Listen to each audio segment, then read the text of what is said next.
درنو دوستانو د قضایي د لمانځه مکمله طریقه ډیر مهم مسایل پکښې دي، تر پایه واورئ. لومړی د سهار لمونځ چې د چا څه قضا سي. اول پوښتنه زه ستاسو ادا کوم من حیث د یو مسلمان، ستاسو ولې لمونځ قضا کېږي؟ اول سوال دا دی. د دې جواب ته خدای پاک سره بیا ووایاست.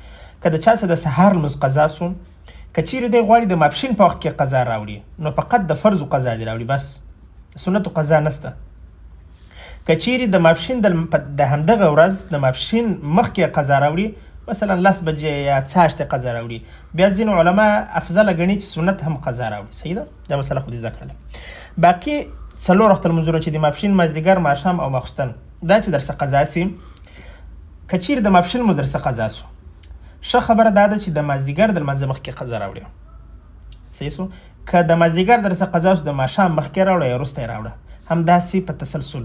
یوې مسله ډېر مهمه ده چې تاسو درته فکر یې، هغه مسله دا ده که چیرې ستاسو په ژوند کې 6 لمونځه نه وي قضا سوي، 6 لمونځه، نو د دې مسلې حل دا دی که چیرې ستاسو د ماپښین لمونځ مثلا قضا سوی، نو تر هغه وخته پورې چې ته د دغه ماپښین د لمانځه قضا را نه وړې، ستا د مازدیګر لمونځ نسي کېږي. که چیرې په زندګي کې ستاسو فقط 6 لمونځه نه قضا سوي، اما باقي چې دي که دا نه و، بیا داسې راوړه لکه مخکې چې درته وویل. یوه مسله ده چې ډېر لمونځونه درڅخه قضا سوي دي، دا به څنګه کوې؟ دا به داسې کوې چې د هر لمانځه مخکې به د یوه لمانځه قضا راوړي، د سهار مخکې د سهار، د ماپښین مخکې د ماپښین، د مازدیګر مخکې د ماپښین، په داسې تسلسل پرکه په یوه میاشت 2 کې. نامعلوم قضا سوي لمونځه ډېر دي، اوس ته نه پوهېږې چې څومره دي. د دې حل لاره څه ده؟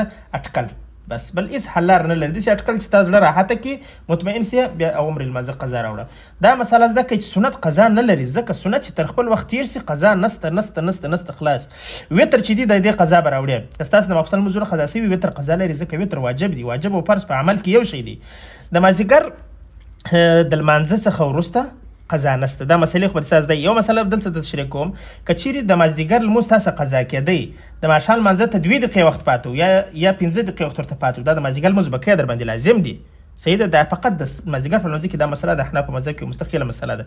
او په مکروه وخت کې قضا لمونځ نسته، لکه لمر چې راخیږي، لمر چې ولیږي، لمر چې پر میانځ وي، یعنې زوال نه وي سوی، په دغه 2 وختو کې هېڅ لمونځ قضا نسي راوړلی، نه هېڅ لمونځ کولی سي، نه سجده سهو کولی سي، هېڅ هم نسي کولی.